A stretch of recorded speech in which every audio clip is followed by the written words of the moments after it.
Hello दोस्तों, finally आप सभी के लिए राजस्थान बोर्ड क्लास 12 22 मार्च 2025 को आप सभी के इतिहास का पेपर है और इस इतिहास पेपर के लिए हुबहू प्रश्न पत्र आप सभी के लिए लेकर आ चुका हूं। यानी जो 22 मार्च 2025 में जो आपके प्रश्न आने वाले हैं, इतिहास विषय के जितने भी यहाँ पर प्रश्न आने वाले हैं, तो संपूर्ण पेपर को इस क्लास में हम हल करेंगे और इतिहास के जितने भी यहाँ पर महत्वपूर्ण प्रश्न हैं उन सभी को यहाँ पर हल करने वाले हैं। यानी हुबहू आपको पेपर बताने वाला हूँ कि कैसा पेपर आपको जो है 22 मार्च 2025 को इतिहास के पेपर में कौन कौन से हुबहू आपको प्रश्न मिलने वाला है। तो सबसे पहले तो अभी तक आपने इस क्लास को लाइक नहीं किया तो इस क्लास को क्या कर दीजिए, लाइक कर दीजिए, चैनल को सब्सक्राइब करके बेल आइकन को प्रेस कर दीजिए और ज़्यादा से ज़्यादा इस क्लास को शेयर करना है अपने सभी दोस्तों के साथ। इस क्लास में हम एक एक प्रश्नों को अच्छे से डिटेल आंसर के साथ पढ़ेंगे, जिससे आपका यदि उससे कोई रिलेट में भी यदि कोई प्रश्न आ जाता है तो आपका वो भी कवर हो जाएगा और ये आपका फाइनल रिवीजन है। अब आपको कुछ भी नहीं पढ़ना है, ये जितने भी यहाँ पर इंपॉर्टेंट पेपर है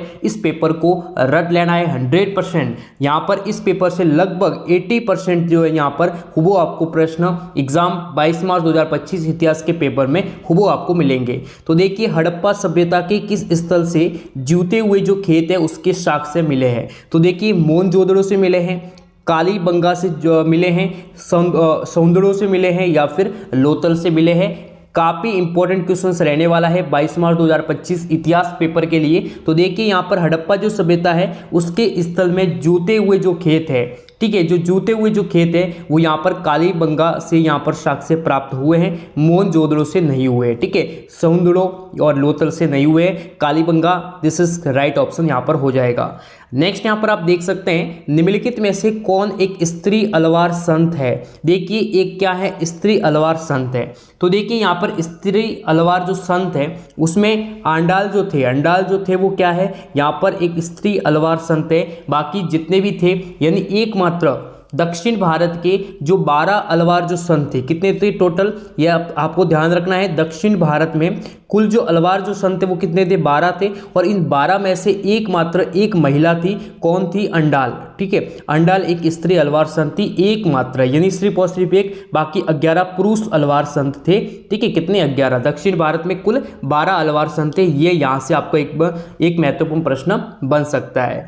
नेक्स्ट यहाँ पर आप देख सकते हैं, खालसा जो पंथ है उसकी स्थापना किसने की थी और कब की थी। काफी महत्वपूर्ण है और यहाँ से 1 से 2 प्रश्न आपको वो एग्जाम के पेपर में मिल सकते हैं, जितने भी इंपॉर्टेंट क्वेश्चन है और ये इंपॉर्टेंट पेपर है। तो देखिए, जो खालसा जो पंथ है इसकी स्थापना की थी गुरु गोविंद जी के द्वारा। ठीक है, गुरु गोविंद के द्वारा खालसा पंथ की स्थापना की गई थी। कब की गई थी, तो 9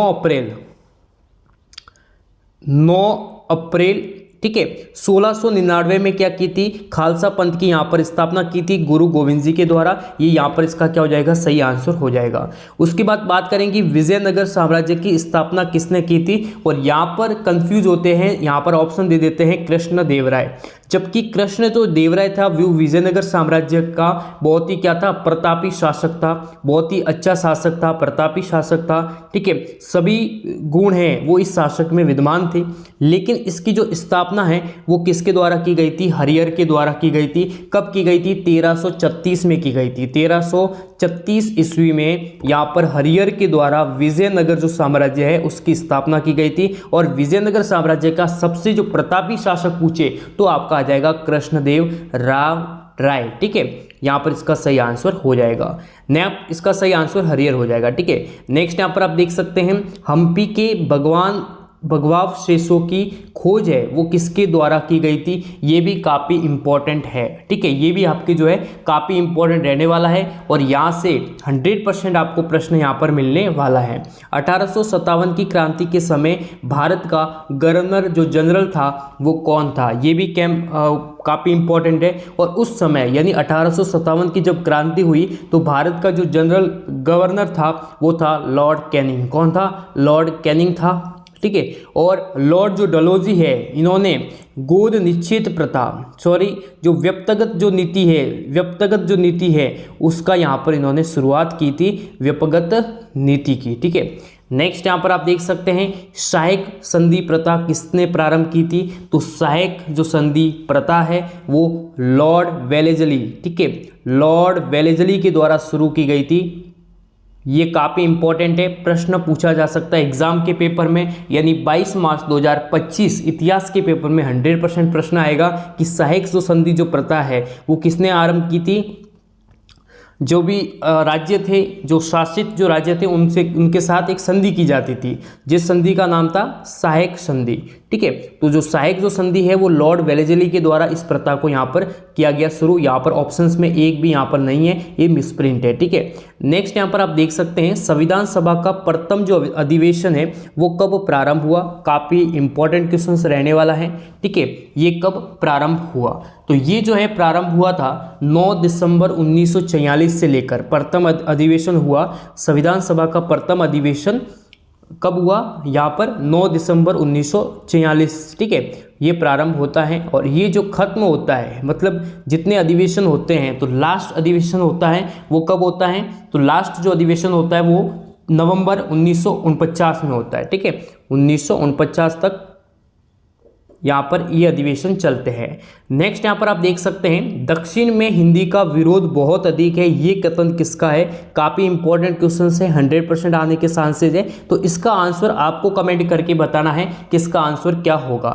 नेक्स्ट यहाँ पर हम बात करेंगे संविधान सभा के अस्थायी अध्यक्ष कौन थे। तो सबसे पहले हम बात करेंगे स्थायी अध्यक्ष कौन थे, जो कि ऑप्शंस में उनका नाम नहीं है। तो स्थायी जो अध्यक्ष थे वो थे डॉक्टर राजेंद्र प्रसाद जो थे, वो संविधान सभा के क्या थे, स्थायी अध्यक्ष थे।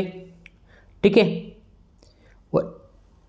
अस्थायी जो अध्यक्ष थे वो थे डॉक्टर संसीदानंद सिन्हा थे, वो कौन से थे, अस्थायी अध्यक्ष थे।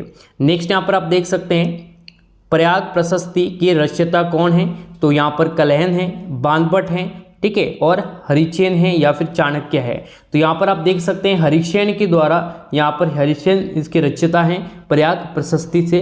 ठीक है, नेक्स्ट यहाँ पर आप देख सकते हैं काफ़ी इंपॉर्टेंट क्वेश्चन है, यहाँ से 100% आपको एग्जाम के पेपर में प्रश्न मिलने वाला है।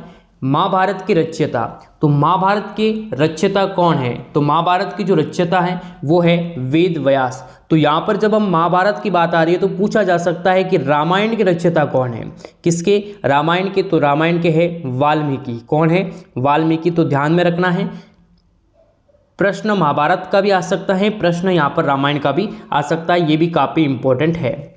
नेक्स्ट हम बात करेंगे, देखिए संस्कृत साहित्य के 2 महाकाव्यों के आपको क्या बताना है, नाम बताना है जो कि संस्कृत के हैं।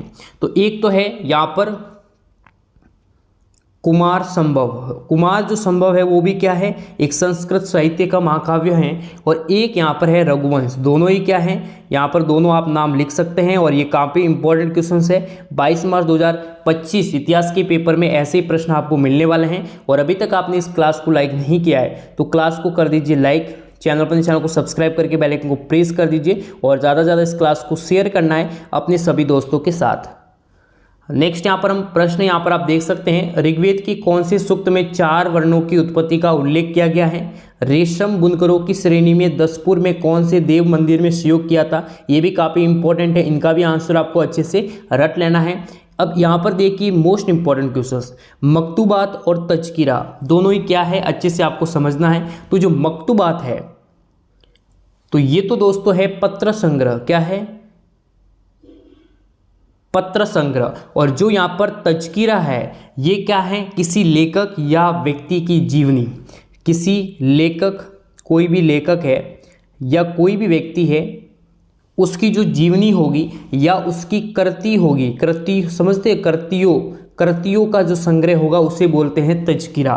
तो आपको ध्यान में रखना है मकतूबात पत्र संग्रह है, जबकि तज़किरा जो है वो किसी लेखक या व्यक्ति की जीवनी या फिर उसकी कृतियों की क्या है, कृतियों का संग्रह है। तो अच्छे से कंफर्म हो गया होगा। नेक्स्ट यहाँ पर आप देख सकते हैं निर्गुण भक्ति के 2 प्रसिद्ध संत, ठीक है, जो कि निर्गुण भक्ति में विश्वास रखते थे। कैसी भक्ति, निर्गुण भक्ति में।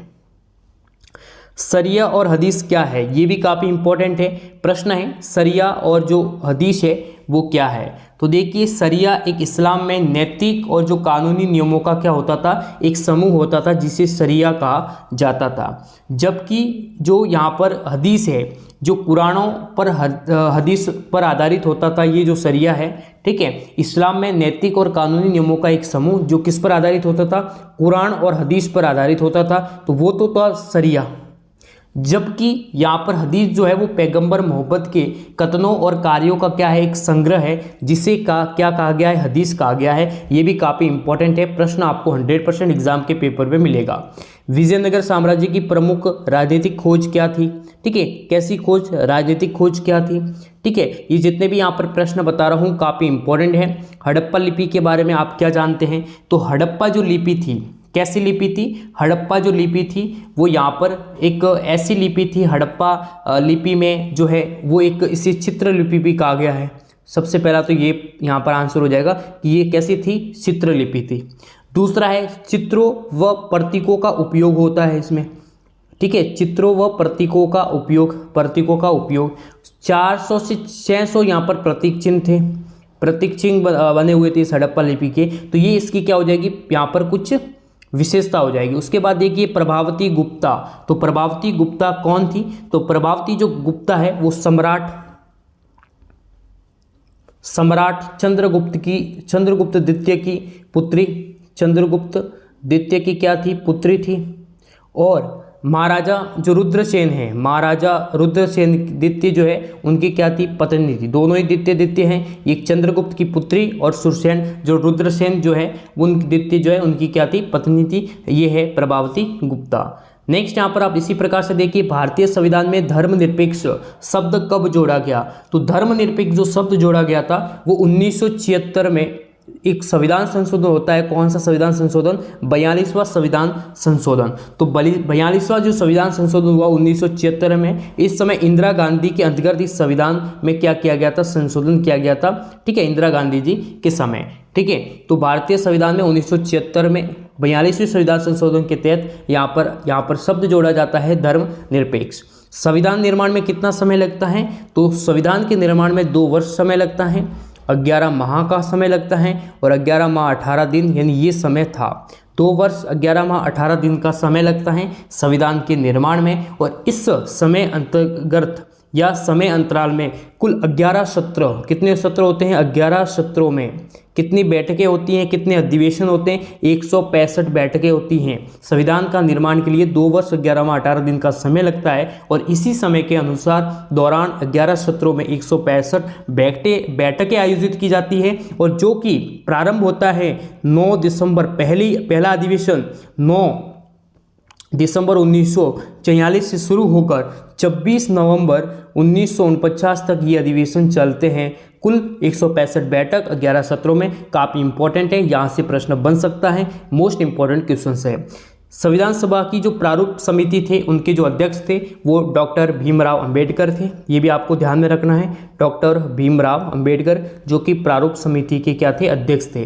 पंडित जवाहरलाल नेहरू ने संविधान निर्माण के लिए क्या उद्देश्य प्रस्ताव कब पेश किया? ये भी काफ़ी इंपॉर्टेंट है। उसके बाद देखिए यहाँ पर अशोक ने धर्म को प्रतिपादन हेतु व्यवहारिक उपाय जो है किए हैं, कथन को यहाँ पर स्पष्ट करना है। ये जितने भी यहाँ पर प्रश्न हैं लघुत्रात्मक वाले काफ़ी इंपॉर्टेंट प्रश्न हैं और इन्हीं प्रश्नों में से, ये जो मैं आपको प्रश्न बता रहा हूँ इसी प्रश्नों में से आपको हुबहू एग्जाम के पेपर में प्रश्न मिलने वाले हैं, हुबहू एग्जाम के पेपर में आपको प्रश्न मिलने वाले हैं। इसलिए इन प्रश्नों के उत्तर को क्या कर लेना है, रट लेना है। अभी तक इस क्लास को लाइक नहीं किया तो क्लास को जरूर लाइक करें, चैनल को सब्सक्राइब करके बेल आइकन को प्रेस करें और ज़्यादा से ज़्यादा इस क्लास को शेयर करना है अपने सभी दोस्तों के साथ। अब देखिए इनका जो आंसर है, ये देखिए यहाँ पर सबसे पहले हम बात करेंगे बोधमत, हिनाइन और महायान। इसमें आपको अंतर स्पष्ट करना है। तो देखिए अंतर ऐसे स्पष्ट करेंगे, देखिए उत्तर लिखने का तरीका, यदि आप इतिहास के पेपर में इस प्रकार जो मैं आपको बता रहा हूँ, जो कुछ इंस्ट्रक्शंस बता रहा हूँ उन इंस्ट्रक्शन को फॉलो करके आंसर को राइट करेंगे तो 100% आपके बहुत ही अच्छे मार्क्स मिलने वाले हैं। 100 आउट ऑफ 100 यानी 80 आउट ऑफ 80 आपको मार्क्स मिलने वाले हैं। देखिए कैसे, सबसे पहले तो अंतर स्पष्ट वाले, तुलना वाले जो प्रश्न आएंगे उनको एक सारणी में आप जो है अच्छे से स्पष्ट करें तो आपको अच्छे से मार्क्स मिलेंगे। यहाँ पर आप जैसे देखिए बोधमत, हिनाइन और महायान, अब इनमें 2 पॉइंट 4 पॉइंट लिख के आप आसानी से बहुत ही अच्छे से आंसर को राइट कर सकते हैं। देखिए ज़्यादा से ज़्यादा जो है आपको ऐसे गाथा टाइप में आपको कहानी की तरह आपको लिखने का नहीं करना है, आपको हमेशा आंसर को पॉइंट वाइज देने की कोशिश करना है, पॉइंट वाइज आंसर लिखने की कोशिश करना है, एक अच्छे से पॉइंट बनाने की कोशिश करना है। और यदि आप पॉइंट वाइज आंसर देते हैं तो आपकी बहुत ही अच्छे आपको मार्क्स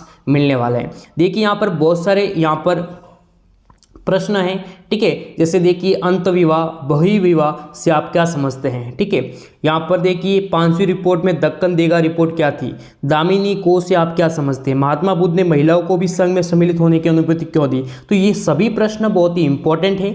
22 मार्च 2025 पेपर के लिए सभी प्रश्न रामबाण साबित होने वाले हैं। इन प्रश्नों को जरूर आपको क्या करना है, रट लेना है। उसके बाद ये देखिए कुछ दीर्घ उत्तरीय प्रश्न, मौर्य साम्राज्य कितना महत्वपूर्ण था, विवेचना करना है। तो ऐसे जो प्रश्न होंगे उनका उत्तर आपको पॉइंट में ही लिखना है, कहानी की तरह लिखेंगे तो एग्जाम जो कॉपी चेक वाला होगा उसके बाद इतना समय नहीं होगा कि आपकी पूरी गाथा को पढ़ सके। आपको बहुत ही शॉर्ट और स्वीट चीज़ें आपको लिखनी होगी। ठीक है, अब देखिए गुरु नानक और कबीरदास जी की जो शिक्षा है उस पर प्रकाश डालिए। तो दोनों को आप मिक्स करके नहीं डाल सकते, पहले लिखेंगे गुरु नानक जो है उनकी शिक्षा, ठीक है, उसके बाद पॉइंट बनाएंगे कबीरदास जी की शिक्षा, उनकी कैसी राजनीतिक शिक्षा कैसी थी, सामाजिक शिक्षा कैसी थी। छोटे छोटे पॉइंट बनाकर आप आंसर को राइट कर सकते हैं। देखिए भारत छोड़ो आंदोलन स्वतः स्फूर्त जनता आंदोलन था। कैसा था, स्वतः स्फूर्त जन आंदोलन था, स्पष्ट करना है। साथ ही इसमें गांधी जी का योगदान क्या रहा। तो सबसे पहले तो आप भारत छोड़ो आंदोलन इसकी क्या लिखेंगे, पृष्ठभूमि लिखेंगे। क्या लिखेंगे, उसकी पृष्ठभूमि लिखेंगे। पृष्ठभूमि में आएगा ये आंदोलन 8 अगस्त 1942 को शुरू होता है। ठीक है, इस आंदोलन के तहत भारत छोड़ो का नारा दिया जाता है। ठीक है, करो या मरो का नारा दिया जाता है। भारत में जो है इस आंदोलन की शुरुआत महात्मा गांधी जी करते हैं। महात्मा गांधी जी का अहम योगदान रहता है। पृष्ठभूमि तैयार करके आप इसकी घटनाक्रम लिखेंगे इस आंदोलन का, और फिर आप स्पष्ट करेंगे कि ये कैसे एक स्वतः स्फूर्त जन आंदोलन था। बहुत ही अच्छे से स्पष्ट कर सकते हैं, काफ़ी इंपॉर्टेंट है। उसके बाद एक मानचित्र आएगा, मानचित्र को आपको अंकित करना होगा, काफ़ी इंपॉर्टेंट है। और ये जो यहाँ पर जितने भी यहाँ पर आपको दिए गए हैं, दिल्ली, अजंता, सारनाथ, अमरावती, आगरा, लुम्बिनी, फतेहपुर सीकरी, ठीक है, बोध गया, गोवा, ये जितने भी हैं काफ़ी इंपॉर्टेंट है। 100% आपको एग्जाम के पेपर में मिलने वाले हैं। बाकी इस क्लास को लाइक करें, चैनल को सब्सक्राइब करके बेल आइकन को प्रेस